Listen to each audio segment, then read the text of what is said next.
जितना ज्यादा द्रव्यमान उतने ज्यादा जड़त्व, जितना मास कम रहेगा जड़त्व भी कम रहेगा। जड़त्व मतलब अगर कोई चीज रुकी हुई तो कहे में रहेगी, रुकी हुई की। ये किसने भी बताई थी, क्या गैलीलियो ने भी बताई थी एक एक्सपेरिमेंट से। उन्होंने कहा था अगर मान लो कोई भी चीज रुकी हुई है तो कहे में रहेगी, रुकी रहेगी। अगर कोई भी चीज गतिशील में तो कहे में रहेगी, गतिशील में। जैसे मान लो कि मैं अगर एक एक्सपेरिमेंट करूं, जैसे मान लो ये क्या है, चाकू है, और क्या है, आलू है। तो ये बताओ कि अभी ऐसे मान लो ऐसे मैं रख दूं इसको, ये कहे में है, अभी विरामावस्था में है ना भी, तो ये हमेशा कहे में रहेगी।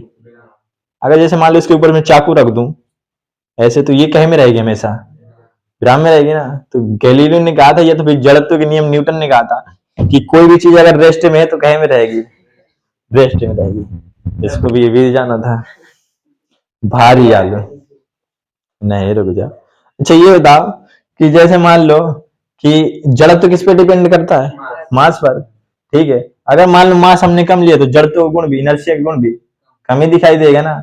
इसीलिए हमने क्या लिया, आलू बड़ा लिया ना, तो इसका मास क्या ज्यादा होगा, होगा तो जड़त्व गुण भी ज्यादा होगा, ठीक है। अगर जैसे मान लो ऐसे आलू में मैंने चाकू डाल लगा दिया, जैसे मान लो ऐसे चाकू है, ठीक है, दोनों कहे में अभी है ना, विराम में। अभी गतिशील ही जा रहा है, तो ये कोई नहीं, ज्यादा एनर्जी इसमें ज्यादा। तो ये होता जैसे मान लो अभी दोनों कहे में रेस्ट में है, ठीक है, रेस्ट में। जैसे गतिशील ना हो जाएगा, कोई बात नहीं, गतिशील नहीं है। जैसे मान लो दोनों अभी कहे में है, जैसे ठोकने के लिए कुछ है नहीं, जल लोढ़वा, ठीक है, इसका क्या कहते हैं, लोढ़ा कहते हैं। जैसे मान लो अभी दोनों कहे में है, ठीक है, अगर मैं हाथ से या फिर किसी लोढ़ा से जैसे मान लो ठोकता हूँ, ऐसे ऊपर ठोकूंगा तो क्या लगता है, आलू कहाँ जाएगा, आलू नीचे जाएगा, आलू कहाँ जाएगा।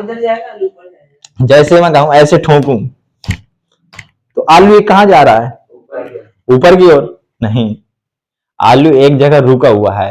आलू चक्कू नीचे जा रही है, तो लेकिन चक्कू पर मैं अगर फोर्स लगा रहा हूं तो फोर्स क्या कहता है, अगर किसी को पुश करते या पुल करते वो कहे में जाएगा, वेलोसिटी आ जाएगी। तो मैं चक्कू पर क्या लगा रहा था, फोर्स लगा रहा था ना, यानी कि पुश कर रहे थे ऐसे, चक्कू कहाँ जाएगा। लेकिन आलू कहाँ है, नहीं, वहीं रुका हुआ है। तो आलू एक जगह रुका हुआ है, तो गैलीलियो ने कहा था ये तो जड़त्व नियम कहता है कि अगर कोई भी चीज रुकी हुई तो कहीं में रहेगी। तो ये आलू कैसा है, रुका हुआ है। चक्कू में क्या लगाया हमने, फोर्स लगा। अगर चक्कू में फोर्स न लगाते तो चक्कू भी कहीं में रहती, विराम में रहती। अगर मैं आलू में फोर्स लगाऊं तो चक्कू इस बार क्या रहेगा, रेस्ट में रहेगा, और ये आलू कहीं में आ जाएगा, मोशन में आ जाएगा। अगर चक्कू में फोर्स लगाऊं तो चक्कू क्या आ जाएगी, गतिशील, और आलू कहीं में रहेगी। समझ गए। तो ये अगर कोई चीज रुकी हुई तो हमेशा रुकी रहेगी। पहले किसने बताया था, गैलीलियो ने, फिर बाद में किसने बताया था, न्यूटन ने। इसी के नाम क्या देते अपने, जड़त्व। इसी जड़त्व पहला नियम कहते हैं न्यूटन का, इसी का नियम दूसरा भी क्या कहते हैं, गैलीलियो का भी नियम कहते हैं, क्योंकि सबसे पहले किसने बताया था, गैलीलियो ने। तो ठीक है।